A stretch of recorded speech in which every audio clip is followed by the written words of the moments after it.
Hello everyone and welcome to Sinful Gaming. I hope you're all doing well, I hope you're all staying safe, and most of all, I hope you're all fighting that war against the grey. Today's video we're going to talk start collecting Age of Sigmar, and today we're going to look at how to start a Kruleboyz force with just 3 box sets. Now these 3 box sets are going to be the Kruleboyz half of the Extremis starter set, the Kruleboyz Boss Crew box set, and the Kruleboyz Regiment Renown box set Big Grix Krul Shots.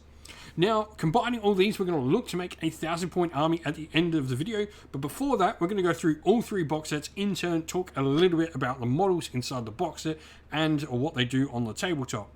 And so to start with, we're going to look at the Kruleboyz Extremis starter set first. This comes with a Swamp Caller Shaman with Pot Grot, which I think is just an integral part to so many Kruleboyz armies. The big thing here is its poisons or elixirs. If you choose to use your poisons on a friendly unit, you make the mortal wounds you trigger on your attack rolls going on 5+ instead of 6+, a massive difference. This works on your ranged units and your combat units as both of them. And then you can choose as well, if you want to, give them a nice little potion to heal them, and you can get +1 to your save rolls with the elixir as well. Now, other than that, you are a 1 cast and 1 unbind wizard, and you've got the little Pot Grot helper there if you want as well. Your own War Scalpel Sunging Boggy Mist is really nice for add 1 to charge rolls for Kruleboyz units across the battlefield, and -1 across the battlefield for your opponent. A super potent spell. Now, we then get 10 Gut Rippers. These are our standard battle line unit and the only true battle line unit for Kruleboyz, so there are ways to make other units battle line, and we'll talk about that in just a second. But you have the option for Wicked Stickers inside this box set here. You won't have the Wicked Hackers. These are single pose models inside this box set. That's not a bad thing. The stickers by far are the better option. The 2-inch range really helping with your units that are going to be on 32mm bases. Now, Hobgrot Slitters are an interesting unit. They aren't battle line pure, but every time you include 1 Gut Rippers unit, 1 Hobgrot unit becomes battle line as well. So with this, if you put all this on the table, this actually is 2 battle line units. Hobgrot Slitters have sulfuric scrap grenades that can throw 8-inch for 1 attack at 4s, 3s, rend 1, damage 1. Then they've got a couple of attacks in melee where they actually generate extra attacks if they roll 6 to hit as well. And so then we have the Kruleboyz Boss Crew box set. Now, it should be said, if you can find a half of the Dominion launch box, you will have all the models from the Boss Crew and the Extremis starter set we just talked about. So if you can find one of those, actually will reduce your cost even more if you can find one. But first of all, we have the Killer Boss on Great Gnashtooth. Really cool model who, at the current points value, I think is an absolute steal. You've got 8 attacks at rend 1 or 2, damage 2, which will, when it decides to charge, actually be 2s to hit on both of them, 3s to wound on both of them. Can pack out an awful lot of power. Now, all part of the plan is a really cool ability on this model. If a friendly Kruleboyz unit fails a battle shock test within 3 inches of any friendly units with this ability, only 1 model from that unit will flee. This can be a really cool thing if you are trying to, make your opponent tag. You can not have to spend a CP and just watch 1 model flee from your unit. Now, the other hero we get in this is the Merc Knob with Belcher Banner. The Merc Knob is, interesting. 3 attacks, 3 threes, rend 1, damage 2. Nothing to write home about there. But remembering, it still can do mortal wounds. I've had this guy do some work time to time when he decides to spike. His Breath of the Mire Drake at the start of the combat phase allows him to do some mortal wounds. But the big thing here is he has a 5-up aura of 12-inch for any Kruleboyz units wholly within that 12-inch aura. On a 5+, they can ignore the effects of spells and endless spells that target them. Lastly, we have 3 Manskewer Bolt Boys in this box set. These are single pose models on the entirety of the box set. There's no unit leader in these Manskewer Bolt Boys, but that's actually a good thing when we look at the box set we're going to look at next. They have some cool ranged attacks. Rend 1, damage 2, nice. They do mortal wounds at range, and they can choose to either get some extra shots with a hasty shot at a shorter range, though they'll be 4s to hit, or you get a single shot at 2 to hit with that nice aim shot of a 24-inch. And so the last box set we get is a Big Grix Krul Shots. This is the Regiment of Renown box set for the Kruleboyz. Now, you get 6 Manskewer Bolt Boys. We just talked about them, but what's cool about this set of them is we are going to get the Bolt Boy champions in this, so meaning we could easily build 1 unit of 3, 1 unit of 6, or indeed not build any champions and just have a unit of 9 if we want. The Bolt Boy boss, he does add one to his attacks characteristic of his missile weapon, so having a couple of them is not a bad idea, though obviously only one would be able to benefit from the poisons.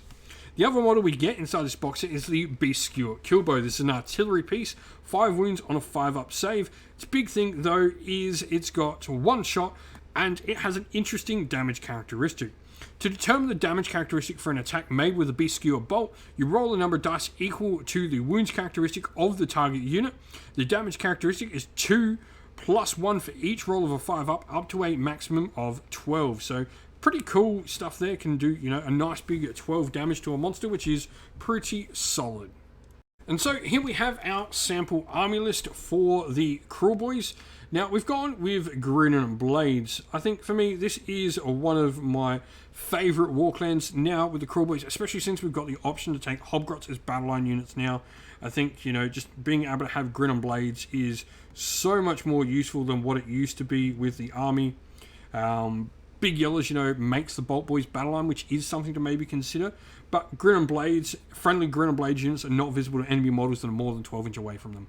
This is just super solid, keeps your relatively fragile units alive, can make your Bolt Boys have a really nice sort of impact on the game, considering they can have a, you know, a longer range than 12 inch. Super solid sub-faction. Our grand strategy is defend what's ours. We're not necessarily the fastest moving force here, so I think having an army with the amount of shooting we have in this force can play nice and defensively, hold its own territory.